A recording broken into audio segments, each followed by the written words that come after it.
Shalom, shalom, shalom. Bienvenue à notre émission Asubuhi na Yesu.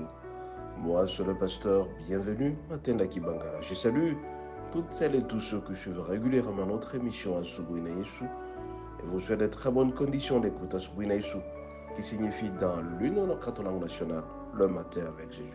Bien aimé, ce matin, notre thème s'intitule 2 points. Tout est vanité et poursuite du vent. Je répète, tout est vanité, poursuite du vent. Cette parole bien-aimée a été prononcée par le roi Salomon qui a connu sa gloire et qui a connu la peine juste après.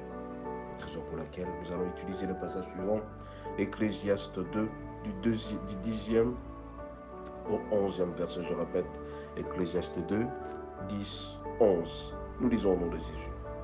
Tout ce que mes yeux avaient désiré, je ne les ai point privés. Je n'ai refusé à mon cœur aucune joie, car mon cœur prenait plaisir à tout mon travail. Et c'est la part qui m'en est revenue. Puis, j'ai considéré tous les ouvrages que mes mains avaient faits et la peine que j'avais prise à l'exécuter. Et voici, tout est vanité et poursuite des vents. Il n'y a aucun avantage à tirer de ce qu'on fait sous le soleil. Bien aimé, cette parole a été prononcée par le roi Salomon. Le roi Salomon, que vous connaissez très bien, a pris le pouvoir à l'âge de 21 ans et il a fait longtemps au pouvoir après la mort de son père. Dieu lui a donné de l'intelligence et de la sagesse. Il a été roi. Il a eu tout ce qu'il avait. Il avait beaucoup d'argent. Il a construit. Il était très beau. Il a eu à peu près 700 femmes et 300 concubines, à peu près 1000 femmes. Et il a eu l'argent. Il s'est présenté. Tout ce qu'il voulait faire sur la terre, il l'a fait. Il ne s'est privé d'aucune chose. Tout ce que son cœur voulait, des voitures, à l'époque, des charrois, de chevaux, et tout ce qu'il voulait, il les avait. Mais après, il a conclu une seule chose, c'est que tout est vanité poursuit devant. Et donc, mon bien-aimé, ne pense pas ce que tu fais aujourd'hui, les autres n'ont pas fait. Tout ce que tu vas faire aujourd'hui, les autres ont vécu. Alors, on te donne tout simplement un conseil. Fais attention à ce que ton cœur t'amène, à tous les désirs que ton cœur t'amène. Attache-toi tout simplement au Seigneur et tu ne seras jamais déçu, tu ne seras jamais blessé. Ici, Salomon a conclu parce qu'il a tout fait. Mais à la fin de sa vie, il a conclu une seule chose, c'est que vanité des vanités, tout est vanité et poursuit des vents. Toi aussi, mon bien-aimé, avec le petit moyen que tu as, confie-toi au Seigneur. Fais plaisir au Seigneur et tu ne seras jamais déçu. La beauté que tu as, utilise ça pour la gloire du Seigneur et tu ne seras jamais déçu. Tous les talents que tu as, la fortune, les moyens, l'intelligence et la sagesse, mets à la disposition du Seigneur. Tu ne arriveras jamais à cette conclusion que tout est vanité et poursuit des vents.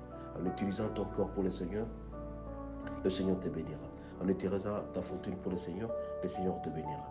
Alors, mon bien-aimé, ne fais pas comme Salomon. Salomon qui a été béni, mais malheureusement, à la fin de sa vie, il a conclu vanité des vanités. Salomon a tout eu dans sa vie. Il a eu le pouvoir, il a eu la renommée, il a eu la puissance. Tout ce qu'il voulait avoir, il les a eu. Mais il a mal utilisé ça. Mais c'est à fin de compte qu'il a conclu que vanité des vanités, tout est poursuivi. Ce matin, mon bien-aimé, je vais tout simplement t'alerter que tout ce que tu vis aujourd'hui, les autres l'ont vécu. Mon bien-aimé, il n'y a pas de nouvelles gaffes, il n'y a que de nouveaux gaffes. Tout ce que tu vas faire là, les autres ont fait. Et donc ne regrette pas un jour que tu n'aies pas l'essentiel que le Seigneur t'a demandé de faire. Parce que tout simplement, tu es un homme envieux, un homme vantant, un homme orgueilleux. Tu risques de connaître les sons de Salomon et tu vas regretter un jour. Nous avons les deux rois que j'ai toujours expliqué, le roi Ozias et le roi Salomon, qui ont vécu, parce qu'ils étaient encore au début, ils étaient très attachés au Seigneur, et ils ont vécu de bénédictions. Et petit à petit, quand ils se sont lâchés, ils ont pris du recul par rapport au Seigneur, et ils ont commis des bêtises. Et malheureusement pour eux, ils ont mal fini. Toi aussi, mon bien-aimé, ce matin, puisque tu es béni par le Seigneur, reste attaché au Seigneur. Utilise ta sagesse auprès du Seigneur. Demande-lui la sagesse à tout moment. Ce qui t'a aidé pour être béni, continue à maîtriser ça. Ne te débranche d'abord du Seigneur. Reste toujours connecté au Seigneur. Quand tu es très connecté au Seigneur, mon bien-aimé, tu seras encore béni et tu ne verras jamais de mauvaises conclusions. Regarde beaucoup de gens qui ont été bénis, mais qui ont mal fini. Beaucoup de gens ont eu de l'argent, mais qui ont mal fini. Beaucoup de gens ont été intelligents, mais qui ont mal fini. Mais toi, si tu as la grâce de m'écouter ce matin, si tu es béni, continue toujours à être attaché au Seigneur. Maintiens ton contact avec Dieu.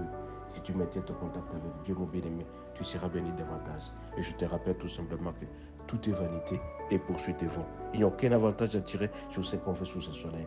Tout ce que tu fais aujourd'hui, les autres ont fait. Alors, attention à ta vie.